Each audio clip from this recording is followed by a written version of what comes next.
Hello, everyone. John Hurst here, singer, actor, writer, political activist. Wanted to share some thoughts today on two subjects which are very complex and which often leave people exasperated. Yes, I did tell you there would be the occasional political commentary as well as announcements and vocal performances that would be recorded.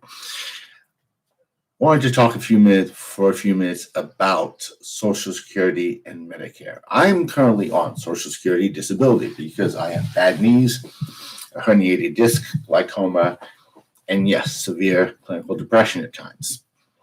Recently, I was put through the existential nightmare of a case review and received a letter which informed me that Social Security had decided I was no longer disabled. Of course, the letter was badly written, did not accurately convey my current status, which in fact was, after I supplied them with more documents and spent 2 hours on the phone, was able to secure my benefits and allow me to continue to function in that I was able to secure my health insurance and not have to worry about it for another 6 months or 8 months or a year's time or whenever they next hold a review.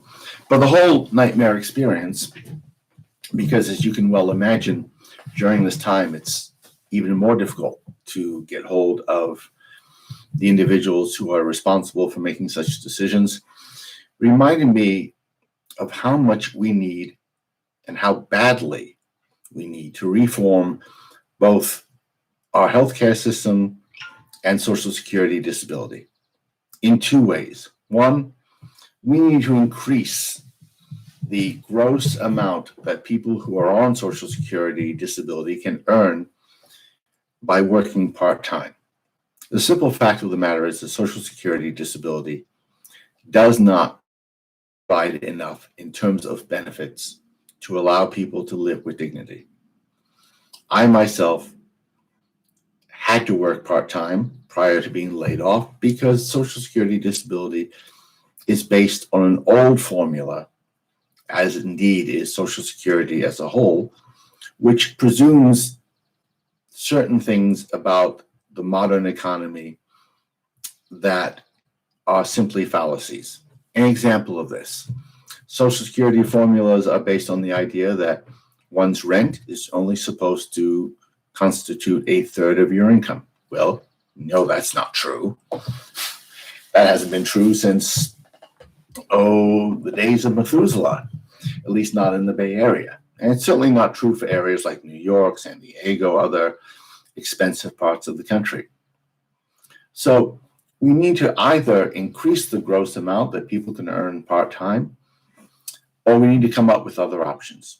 This also leads me to the other point.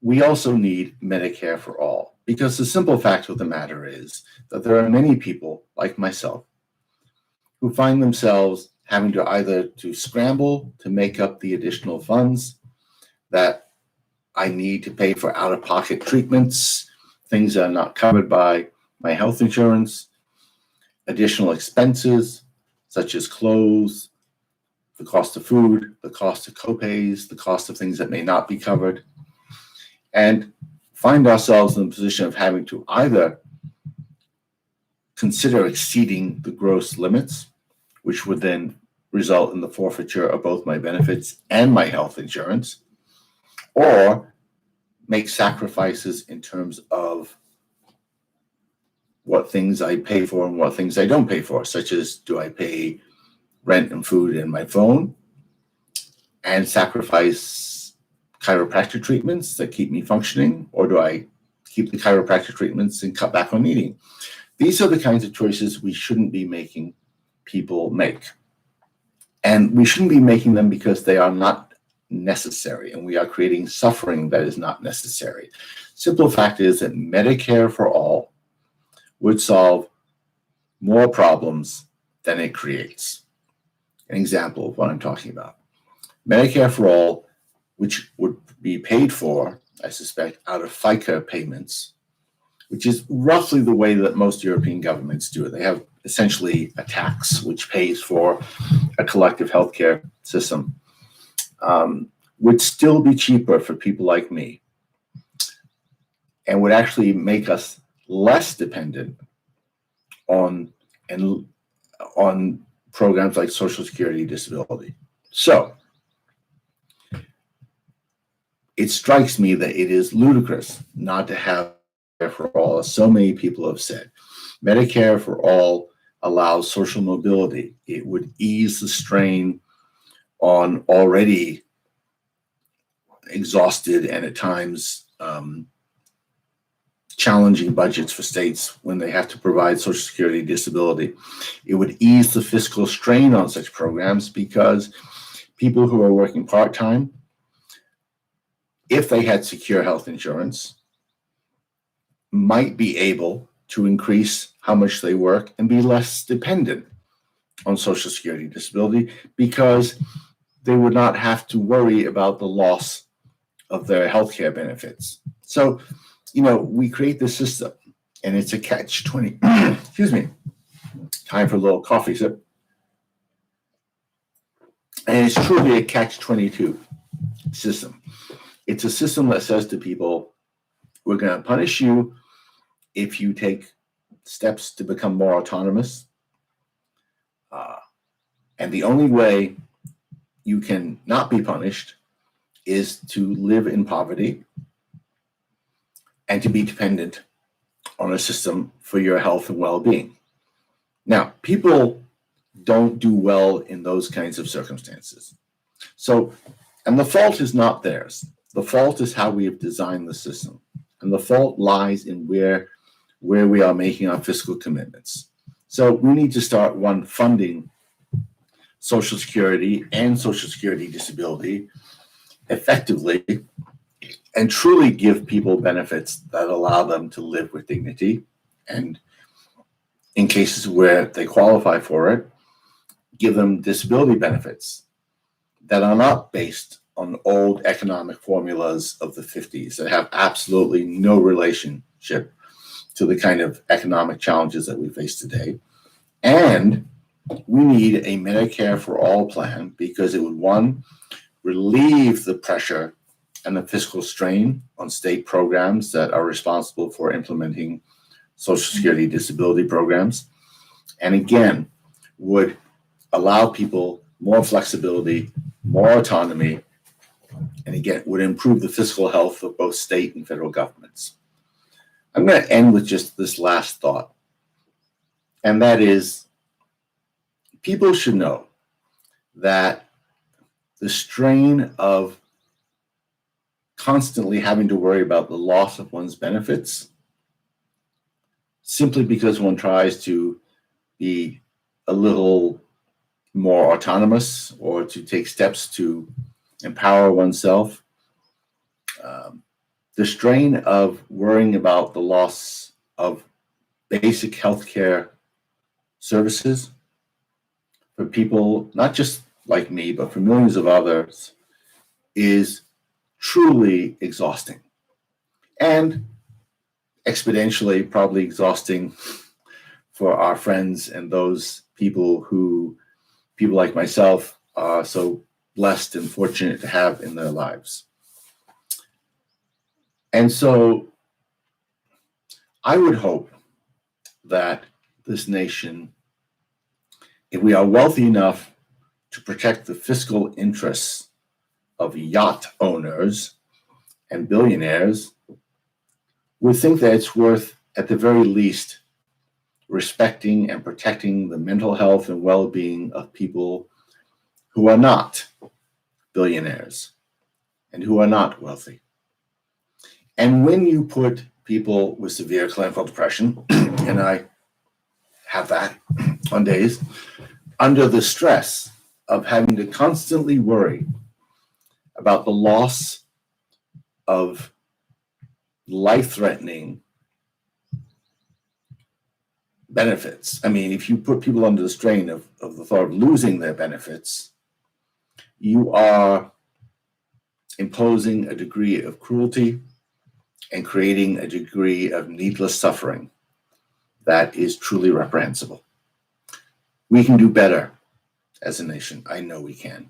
I'm not running for office, but I want our representatives to know that as a voter, I truly believe that Medicare for all would alleviate a significant amount of psychological stress and strain. It would certainly alleviate the suffering of people like me when we receive letters challenging our benefits and implying that they're going to be terminated.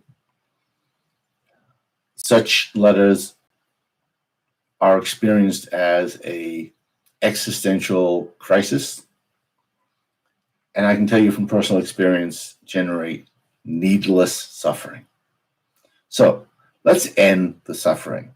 Let's create a humane system in which people like me can actually continue to empower ourselves and become more and more independent rather than perpetually stuck in economic limbo and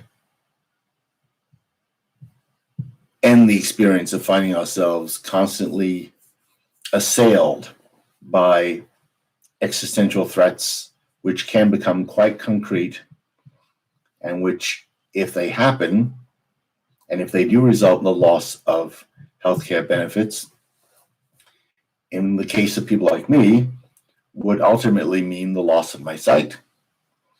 It would also mean impaired mobility because of herniated discs and an increase in negative symptoms associated with my clinical depression. So that's my hope in sharing this experience, that people will, again, think about why Medicare for all is a good idea. As I said before, Medicare for all is something that is by far cheaper than the current system. And yes, the next progressive candidate who is a possible nominee for the office of the presidency will have to do a better job of explaining how it is that he or she, not to be sexist, would pay for the program. And I still maintain, just as a voter, that a system that is paid for out of a combination of FICA taxes and the elimination of corporate loopholes and a tax on stock trading would be sufficient, but that's just my view. But the point is, a Medicare for all system would alleviate suffering, it would be accessible to everyone, and it would be cheaper, even for people like me. It would provide security.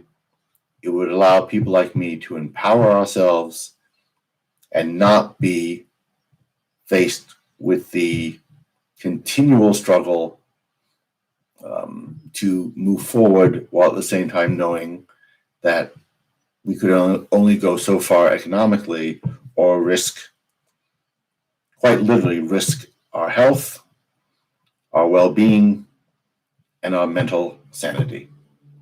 Okay, those are my thoughts. As always, stay well, look after each other, and give each other a virtual hug. My thanks again to everyone for taking a few moments. The next video will be either a performance of one of the classic songs, or it will be an announcement about an upcoming online concert. Okay, take care. Bye. And feel free to subscribe to my channel if you wish. It's free to do so.